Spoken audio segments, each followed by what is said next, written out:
Penebar kasih sayang semesta, membangun peradaban baru yang mulia, untuk kedamaian dan bahagia bersama dalam ridho Allah, Tuhan yang Maha Esa. Bismillahirrahmanirrahim. Faqala inna tiba'a sabilil mu'minina huwa mukhalafatul ijma'. Masih melanjutkan pendapatnya Imam Syafi'i, bahwa Imam Syafi'i ini memegang satu sumber hukum, bukan hanya Al-Quran, Sunnah. Kemarin kita tahu bahwa Imam Syafi'i itu kias, membela kias, dan Imam Syafi'i itu menolak istihsan. Satu lagi ijma'. Pendapat Imam Syafi'i tentang ijma ini ada dalam penjelasan kitab tarikh berikut ini. Faqala, berkata Imam Syafi'i, inna tiba'a sabil mu'minin, sungguhnya mengikuti jalan orang-orang beriman, huwa mukhalafatul ijma', itu adalah berlainan dengan ijma'. Lakinnahu lamma shola fi maidanil munadharah, tetapi ketika seseorang menang, ketika seorang menang dalam medan perdebatan, ma'a mukhalifihi, bersama dengan orang yang menentangnya, tanakkara lima yad'unahu, maka dia menyembunyikan apa yang diajak oleh mukhalifi, diajak oleh lawannya, minal ijma'i, yaitu ijma' atau kesepakatan.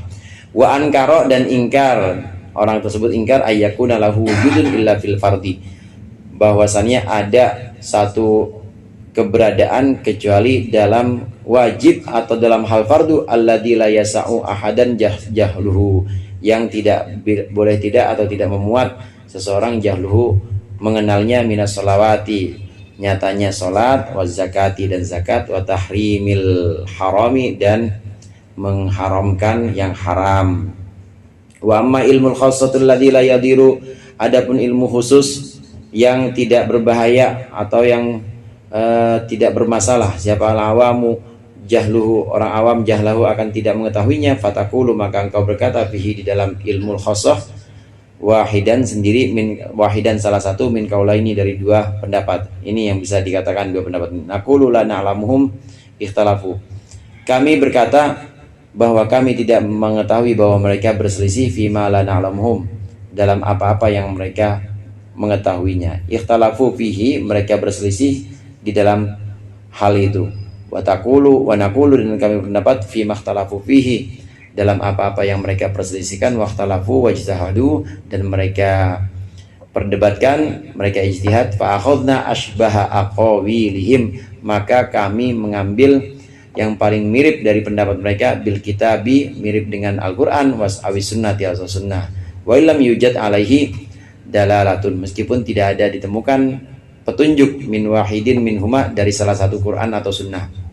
Wa qallama yakunu illa ayyujada, dan sedikit sekali ini ditemukan, au ahsanaha, atau memperbaikinya, inda ahli ilmi, menurut orang ahli ilmu, fi ibtida'i tasarrufi wal maqabi, dalam awal penggunaan dan juga awal penolakannya. Wa yasihu, dan sah juga, idza ikhtalafu, ketika berselisih mereka, kama wasofta, sebagaimana engkau sifati, antakula, boleh juga engkau katakan, ruwiya hadzal qaulu an nafarin, ini pendapat ini diriwayatkan dari satu kelompok, ikhtalafu fihi, yang berbeda pendapat pada dalamnya. Fadhahabna ila qaulin thalathatin, maka kita bermazhab atau berpegang kepada tiga kaul, tiga pendapat, dunatna, ini bukan kepada yang kedua, au arba'atan, au arba'atin, atau kepada empat, dunathalathatin, bukan yang tiga. Wala naqulu, dan tidak berkatakan, hada ijma'un, ini ijma', fa innal ijma'a qada'un ala man lam yakul, karena ijma' itu adalah keputusan untuk orang yang tidak mengatakan, mimman la nadri ma yaqulu law qala, yaitu orang-orang yang kami tidak ketahui pendapatnya. Waddi'a'u riwayatil ijma', dan mengklaim atau menganggap riwayat ijma'. Waqad yujadu mukhalifun fi ma du'iya fihi al-ijma', fi ma da'a fihi al-ijma', dan kadang-kadang ditemukan yang bertentangan dalam apa-apa yang dianggap sebagai ijma'. Ijma' ini dasar hukum yang keempat, Al-Quran, hadis, qiyas, ijma'. Ijma' yang arti aslinya itu adalah kesepakatan. Memang kata Imam Syafi'i di sini, dalam satu perdebatan atau dalam satu ini dengan pendapat diskusi misalnya atau musyawarah, ini ada yang berselisih. Nah kemudian yang berselisih, orang yang kemudian bisa dikatakan kalah, pendapatnya kalah,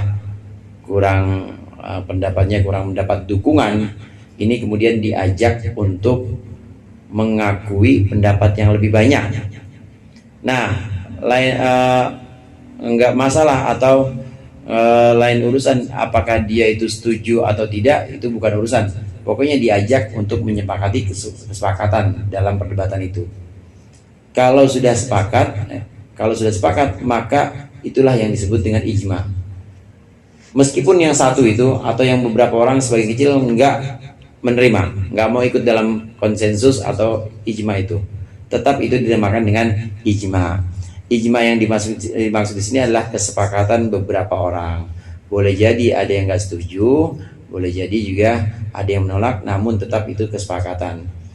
Dalam sejarah hukum Islam, ijma pertama yang sering digunakan itu oleh Imam Malik, yaitu ijma'nya penduduk Madinah.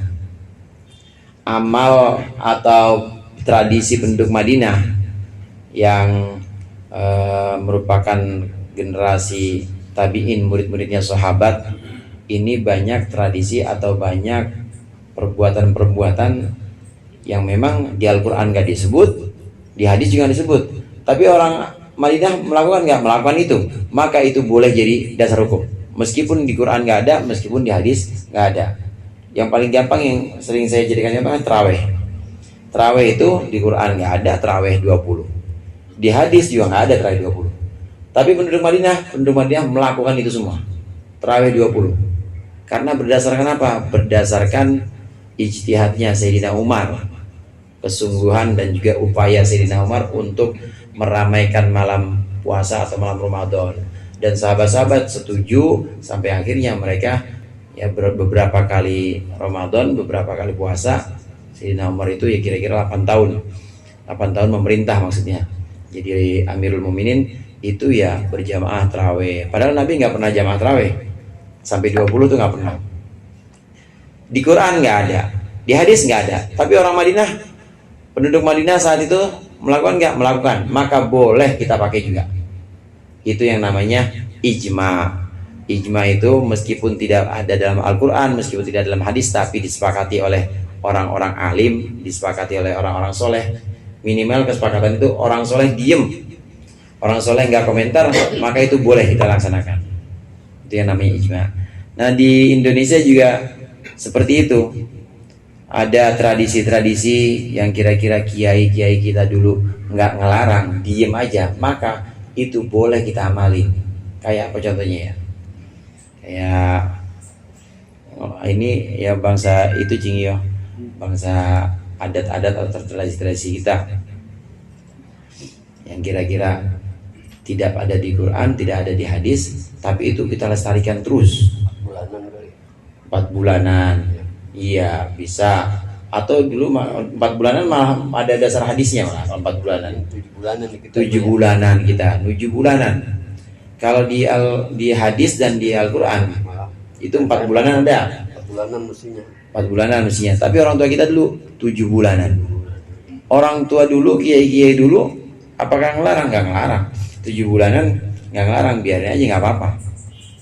Dan diamalkan, tidak ada yang menentang dan tidak ada yang kemudian melarang, maka itu termasuk yang diperbolehkan untuk diamalkan terus. Tahlilan kali. Tahlilan juga mungkin, iya. Itu termasuk ijma. Karena ijma dari kata jamaah yajma'u, kemudian itu sulasinya. Kalau dari mazidnya af'ala yufilu ajma'a yujmi'u. Asal katanya semua sama, yaitu mengumpulkan pendapat, mengumpulkan orang. Makanya Jumatan disebut Jumatan karena orang pada kumpul mengumpulkan pendapat orang-orang soleh. Itu yang namanya ijma, boleh kita pegang. Karena ada beberapa orang dalam satu kurun waktu mereka sepakat dan mereka tidak melarang, maka itu boleh kita amalkan. Penduduk Madinah amalannya boleh jadikan dasar hukum. Kemudian orang-orang soleh setelah para tabi'in itu mengamalkan, boleh sebagai dasar hukum dan boleh kita amalkan. Ahlus sunnah wal jamaah itu dari kata jamaah, itu bukan hanya sunnah Nabi saja. Kita yang aswaja, ahlus sunnah wal jamaah, aswaja ya? Iya, bukan azwaja. Kalau azwaja itu artinya bini-bini, pakai zaujun, jamanya azwaj. Kalau ini aswaja, ahli sunnah wal jamaah, itu adalah kita yang membela sunnah Nabi, yaitu berupa ajaran-ajaran yang memang ada hadisnya dan tentu juga Al-Quran, dan juga yang berpegang kepada sunnahnya jamaah. Jamaah siapa itu? Jamaahnya para ulama. Sunnah jamaah ulama itu termasuk ijma, sunnahnya para jamaah, tradisi yang para ulama tidak menentangnya, yang para ulama bahkan ada yang menganjurkannya, walaupun tidak ada dalam hadis, tidak ada dalam Al-Quran, maka boleh kita laksanakan. Seperti haul tadi, 7 bulan itu Iman juga tuh kali ya. Itu termasuk itu. Penentuan Ramadan tuh ya. Kalau penentuan Syawal bukan. Kan tuh ya. Bukan ijma. Itu kalau dasar prosesnya ru'yatul hilal memang di Quran ada. Di Quran ada kewajiban untuk melihat bulan tanggal 1 ada. Kemudian di hadis Nabi juga sebutkan, idza ra'aitum, kalau kalian melihat maka puasalah kalian.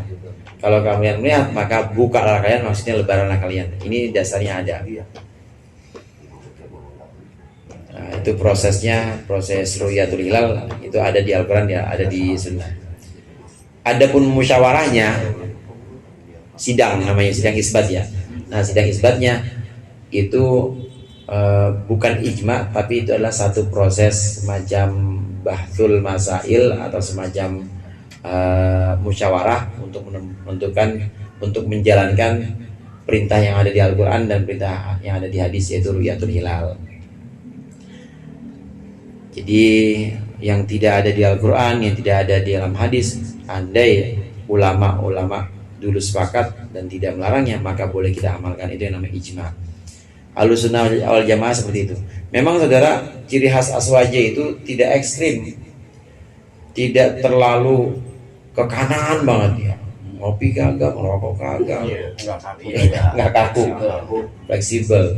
Iya. Imam Syafi'i itu Fleksibel begitu memang. Ahlus sunnah wal jamaah juga seperti itu.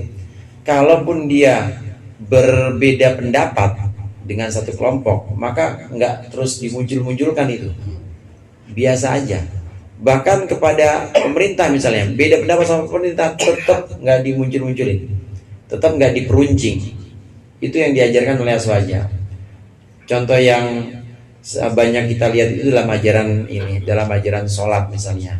Kita mufarokoh, boleh kita nggak ikut imam, boleh, tapi gerakannya tetap ikut imam. Mufarokoh beda, ente memang beda, saya mau misalnya beda, saya nggak mau sama gitu misalnya. Orang saya udah tahu itu imam batal, saya udah tahu bahwa imam itu nggak sah, saya beda. Tapi ngikutnya ikut, tetap ikut rukunya, ruku imam, sujudnya sujud imam. Jadi tetap mengutamakan akhlak atau adab. Beda pendapat boleh, cuma jangan ekstrim. Yang terjadi sekarang ini, beda pendapat dikit udah dibilang bid'ah, beda pendapat sedikit udah dibilang sesat. Baru ngajinya juga dari ini. Mending dari kalender sih. Jadi di kalender ada hadis, dia ngapalin hadis dari kalender gitu. Dihafalin tuh udah bisa menghukumi, udah bisa ini memberikan stigma-stigma atau cap-cap jelek kepada orang. Itu namanya ekstrim, maka disebut ekstremis. Kalau aswaja, ahlus sunnah wal jamaah tidak seperti itu. Sebagaimana Imam Syafi'i itu sangat mendahulukan adab. Walaupun beda pendapat, tetap jangan diperuncing perbedaan. Banyak yang seperti itu.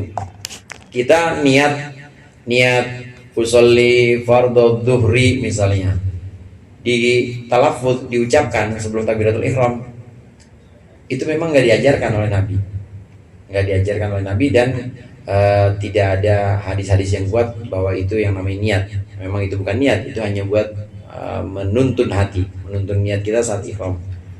Nah terus apakah ulama-ulama kita menyebut itu sebagai bid'ah? Enggak.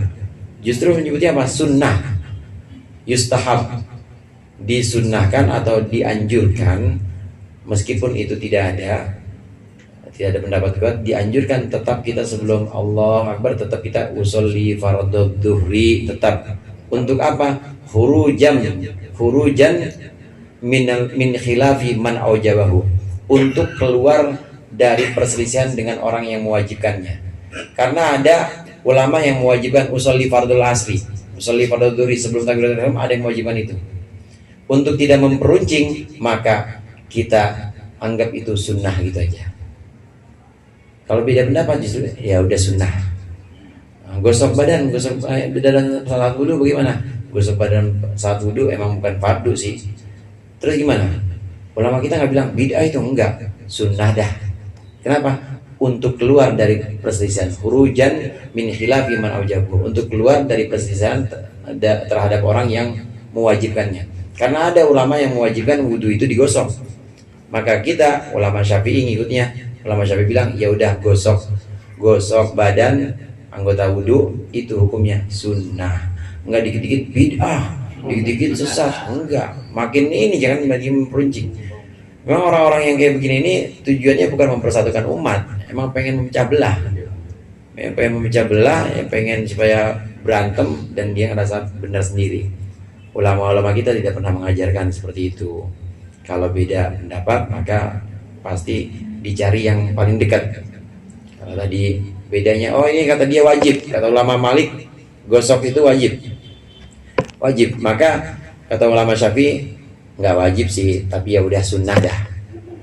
Untuk apa? Ya untuk keluar dari perselisihan yang runcing, supaya nggak terlalu runcing perdebatannya. Ya udah kita hukumi sebagai sunnah menggosok itu, cakep udah menggosok. Tuh ulama saja tuh seperti itu.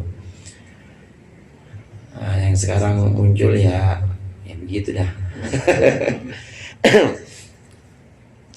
Dikit-dikit bid'ah itu Honda bid'ah, ada ada Mio Yamaha ya. Bid'ah. Wasala munadhiran akharu su'alan yata'allaqu bi syakhsiyatil mujtahidin wallahu a'lam bishawab. Lebih kurang yang mohon maaf, mudah-mudahan bermanfaat. Allahul muwaffiq ila aqwamit thoriq. Assalamualaikum warahmatullahi wabarakatuh.